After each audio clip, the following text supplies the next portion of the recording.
Hola y bienvenido a este canal. En este video vamos a estar hablando de cargas eléctricas. Lo que ves, el dibujito que ves aquí, es una balanza de torsión diseñada por Charles Agustín de Coulomb, y fue a través de esta pequeña, de este invento, de esta cosa muy ingeniosa, que él consiguió describir de manera matemática las fuerzas de atracción y de repulsión eh, de cargas eléctricas, ¿sí? Lógicamente ahí tenemos una vara hecha de fibra.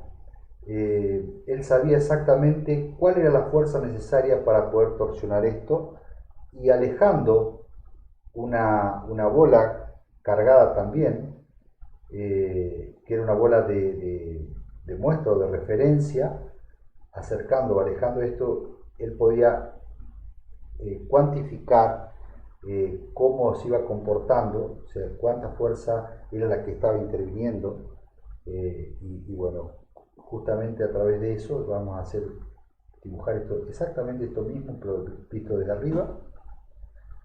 ¿Sí? Vamos a poner la bola de referencia de este lado, como está ahí. Vamos a apagar esto aquí, vamos a borrar. Y bueno, lógicamente, en la medida que esta vara de fibra torsionaba, se acercaba o se alejaba de la referencia, él podía cuantificar exactamente la fuerza que estaba interviniendo. Fue a través de esa balanza de torsión que él consigue, digamos, a través de forma experimental y a través de los conocimientos de matemáticas, de poder describir esas fuerzas de manera matemática. Vamos a graficar estas dos bolas, una de referencia y una de muestra, cargadas, esta con una carga Q mayor y esta con una Q minúscula, donde también decíamos que la distancia es otro factor que es determinante, y esa distancia la vamos a poner en forma de radio, porque no interesa si esta bola estaba de este lado o en los costados, en fin, era en forma radial que la fuerza se manifestaba también, ¿sí? Y ocurría algo muy curioso, ¿sí? En la medida que acercábamos esta referencia a la muestra, las fuerzas intervinientes aumentaban, ¿sí? Entonces estamos hablando de que la distancia es una función inversa de la fuerza, porque cuando es menor la fuerza es mayor, y cuando es mayor la distancia, menor era esa fuerza, como estaba diciendo. Pero eso ocurría a una tasa muy clara, era exactamente al cuadrado de esa distancia. En tanto que la descripción matemática de esa fuerza es la carga absoluta, o sea, sin tener en cuenta el signo, por eso se pone esta barra, eso significa el valor es absoluto, es la diferencia de estas dos cargas entre la distancia al cuadrado. Es decir, esto por la inversa del cuadrado de la distancia, ¿sí? Esto describe la fuerza. Lógicamente que la fórmula es un poquito más amplia. Esto es 4pi por esto que es la permeabilidad del espacio en el vacío, y lo que hace esta otra parte de la ecuación es situar esto en el espacio vacío para poder describir este fenómeno sin ninguna otra contaminación, sin que ningún otro efecto esté interviniendo. Y bueno, si analizamos esta ecuación, es muy fácil, porque si queremos sacar la superficie, por ejemplo, de una esfera, tenemos que hacer 4pi por el radio al cuadrado y obtendremos la superficie de esa esfera, ¿sí? Ahora, si yo hago la inversa de 4pi, multiplico esa inversa de 4pi por la superficie de la esfera, lo que voy a obtener es el diámetro, ¿sí? Entonces, esta parte de la ecuación, además de situarla en el espacio del vacío, me está diciendo que la dispersión de esa fuerza es en forma esférica o de manera radial, ¿sí? Para poder comprender un poquito más eso, vamos a citar a Jean-Claude Maxwell, ¿sí? Que es contemporáneo de Faraday, que bueno, que las ecuaciones de Maxwell son muy famosas porque lograron describir de manera matemática lo que ya venía diciendo Faraday, que él no podía describir de manera matemática porque justamente era autodidacta y no tenía ese conocimiento, pero tenía claro en la cabeza lo que estaba ocurriendo. Faraday decía que el magnetismo y el campo eléctrico y el campo magnético son apenas dos aspectos o las dos caras de una misma moneda, ¿sí? Le vamos a pedir prestada a Maxwell dos de sus ecuaciones. Y esto es la divergencia, esto se lee como la divergencia del campo eléctrico, esto es, este símbolo es lambda, esto no es una multiplicación, esto me está indicando que el campo eléctrico es estático, ¿sí? Si tuviese movimiento tendría una X, ¿sí? Que está simbolizando justamente el movimiento. Acá está en quietud, por eso es un punto. Y a través de esta ecuación vamos a poder entender o dar luz a esas fuerzas de atracción y por qué se atraen o por qué se repelen. Maxwell nos dice que si esta divergencia es mayor que cero, ¿sí?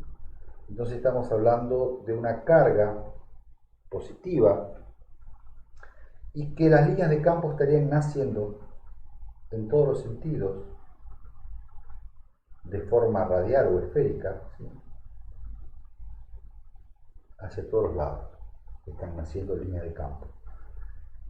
En tanto que si esta divergencia es menor a cero, la carga sería negativa y en vez de estar naciendo líneas de campo, están muriendo líneas de campo.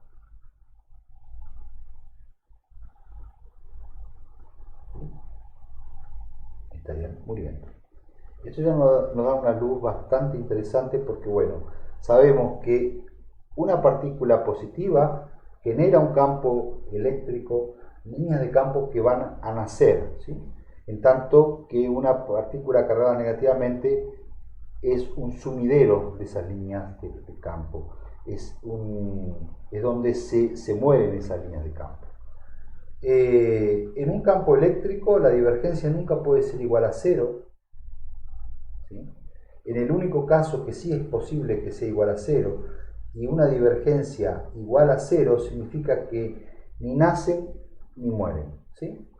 Por eso es en el único lugar que se puede dar cero es cuando es la divergencia de un campo magnético. En un campo magnético las líneas de fuerza no nacen ni mueren, ¿sí? Supongamos que tengamos un imán con su polo norte y su polo sur, simplemente circulan, salen de un punto y entran, salen de un lugar y entran, nunca ni nacen ni mueren. Si dividimos ese imán en dos, nunca vamos a obtener dos monopolos, vamos a obtener dos dipolos, con su polo norte, con su polo sur, y exactamente tendremos dos imancitos más pequeños, pero nunca vamos a obtener un imán, un monopolo, ¿sí? Ahora, si esto está solito, esa divergencia, esas líneas que están naciendo serán en forma esférica, ¿sí? En todos los sentidos de forma esférica, pero si ya tengo una carga de distinto signo aquí, donde están muriendo, ya estas líneas no van a nacer de forma tan prolija ni van a morir de forma tan prolija. Van a tender o se van a direccionar hacia donde está el sumidero, ¿sí? Entonces ya tenemos una luz bastante importante para entender dirección de campo eléctrico. Para que haya una dirección en el campo eléctrico tenemos que tener su antagónico, ¿sí? Esto es un dato no menor. Para poder entender esto bien claramente y que se te haga carne, yo te lo voy a explicar con un ejemplo bien simple. Bien, pero bien simple. Quiero dibujar un muelle. ¿Sí? Esto vamos a suponer que es agua. Y tenemos un barquito. Dentro del barquito un marino.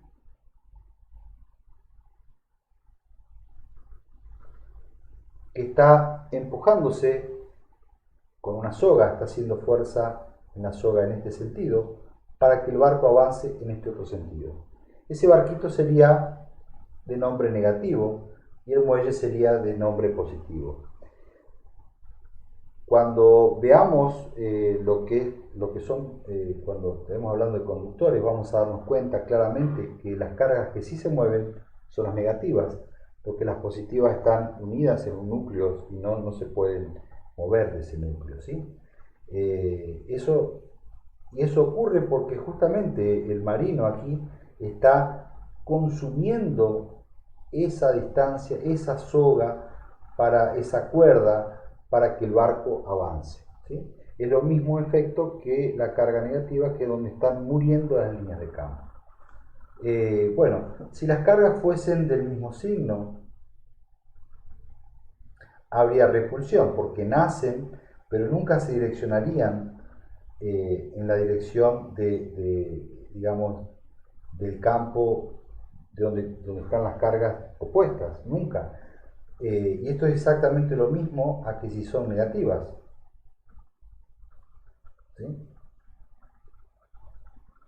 La única diferencia es que en las negativas están muriendo y en las positivas están naciendo en el campo. Siempre va a haber una repulsión. Y yo quiero que te quedes con esto, en la cabeza, que cargas de igual signo, tanto sea positivas como negativas, se repelen. ¿Sí? Y cargas de distintos signos se atraen, porque en una nacen líneas de campo, en la otra mueren. Y al mismo tiempo de atraerse, se direccionan las líneas de campo. Y justamente cuando hablamos de conductores, estamos hablando de campos eléctricos y conductores, y es a través de los conductores que se van a direccionar estos campos eléctricos. Dejo esto picando porque en el próximo video voy a estar hablando justamente de qué es un conductor, o cómo es o por qué un material es conductor, ¿sí? Bueno, espero que te haya servido, espero que haya sido claro con la explicación. Cualquier duda, no dudes en dejármelo en los comentarios, que cuando tenga el tiempo te lo voy a responder. Estamos aquí para justamente enseñar, ¿sí? Así que bueno, espero que te haya gustado y estaremos encontrándonos en el próximo video, ¿sí? Te dejo un abrazo.